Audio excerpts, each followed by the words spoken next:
안녕하세요. 잠시 대신 잠신입니다. 오늘은 토지거래 허가구역 매매 거래 절차와 매수인 준비물에 대해서 한번 말씀드리는 영상을 가져보도록 하겠습니다. 첫 번째로 토지거래 허가구역 매매 거래 절차에 대해서 말씀드리겠습니다. 우선 토지거래 허가구역 매매 거래 절차에는 크게 총 5단계로 나누어져 있습니다. 첫 번째로 약정 1단계, 그리고 약정 2단계, 그리고 계약, 중도금, 잔금 순서대로 되어 있고요. 일반 지역과 다르게 계약, 중도금, 잔금 이전에 약정이라는 절차가 있습니다. 왜냐하면 토지거래 허가구역에서는 토지거래 허가증이 나오기 전에 매매 계약하는 것이 안 되기 때문입니다. 그래서 계약에 대한 계약인, 즉 매매 약정을 먼저 하게 되어 있습니다. 첫째로 약정 1단계에서는 매수인과 매도인이 매매 가격과 일정에 대해서 합의를 합니다. 중도금이나 잔금을 얼마로 할지, 그리고 잔금의 일정을 언제로 할지 등등에 대해서 협의를 하고요. 그 다음에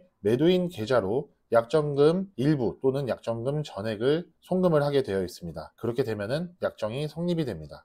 그런데 이때 약정금은 약 5천만 원에서 1억 원 사이로 보통 하는 추세입니다. 약정 2단계에서는 토지거래 허가 신청을 하게 되어 있는데요. 법무사와 공인중개사 그리고 매도인 매수인이 서로 다 입회한 상태에서 토지거래 허가 신청서를 작성하게 됩니다. 토지거래 허가 신청서는 매도인과 매수인 둘 다 작성을 해야 하고 각각 필요한 서류들이 있습니다. 그것들은 저희가 나중에 계약을 진행할 경우에 따로 말씀드리도록 하겠습니다. 그리고 약정금을 일부만 보내신 분들은 약정금 잔액을 송금을 하고, 약정금을 이미 다 보내신 분들은 따로 송금을 하실 필요는 없습니다. 그리고 계약 절차에 대해서 말씀드리겠습니다. 토지거래 허가증이 발급된 직후에 보통은 3일 이내에 계약을 진행하게 되어 있습니다. 계약서를 작성을 하고 계약금을 송금을 하게 됩니다. 약정금은 계약금의 일부가 되어서 약정금을 제외한 나머지 금액에 대해서 송금을 하시면 되겠습니다. 그리고 중도금을 계약일로부터 약 한 달 이내, 일반적으로는 한 달 이내지만 이것도 나중에 협의가 다 가능한 부분입니다. 해서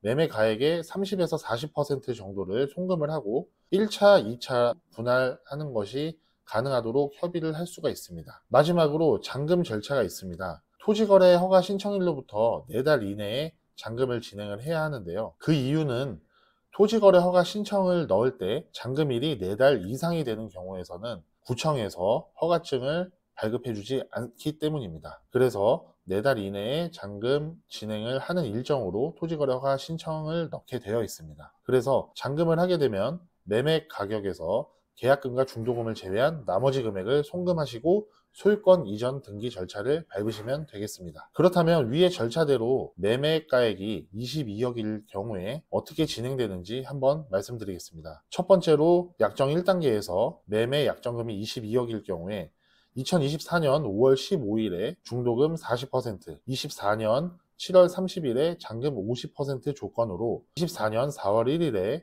약정금 1억을 송금을 했다고 하면 약정 2단계에서는 4월 2일 정도에 약정서를 작성을 하고 토지거래 허가 신청서를 작성을 하게 됩니다. 그리고 약 2주 정도 시간이 지난 후 2024년 4월 16일에 계약서를 작성을 하고 계약금 잔액 1억 2천을 송금을 하게 됩니다. 약정금 1억은 계약금으로 전환이 되기 때문에 두 금액을 합치게 되면 계약금이 총 2억 2천만 원이 되겠습니다. 그리고 2024년 5월 15일경 정도에 중도금 8억 8천을 송금을 하게 되고 이것은 약 매매가액의 40%가 되겠습니다. 마지막으로 2024년 7월 30일 잔금 11억을 송금을 하면서 계약 절차가 마무리가 되겠습니다. 두 번째로 매매 거래 시 매수인 준비물에 대해서 간단하게 말씀을 드리겠습니다. 약정 1단계에서는 서로 만난 상태가 아니라 문자로 간략한 문구를 주고받은 뒤 약정이 성립되는 단계이고, 약정 2단계에서 법무사, 공인중개사, 매도인, 매수인이 서로 입회를 할 때 이때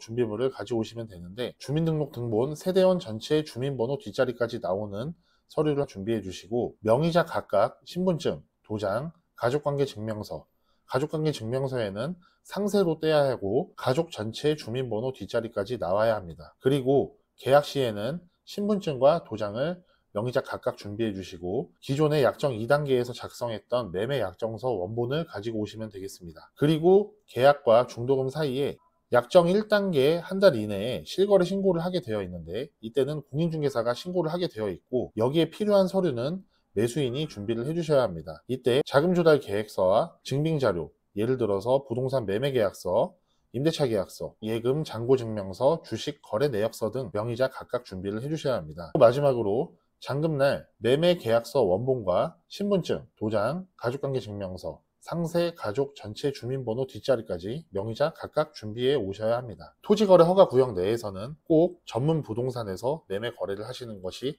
굉장히 중요합니다. 왜냐하면 절차를 잘못 이행할 경우에 종종 큰 과태료를 무는 경우를 본 적이 있습니다. 그렇지만 저희 신세계 부동산은 토지거래 허가구역 내에서 다수의 매매 경험이 있는 부동산으로 깔끔한 일처리와 고객님의 만족을 시켜드릴 수 있도록 항상 노력하고 있습니다.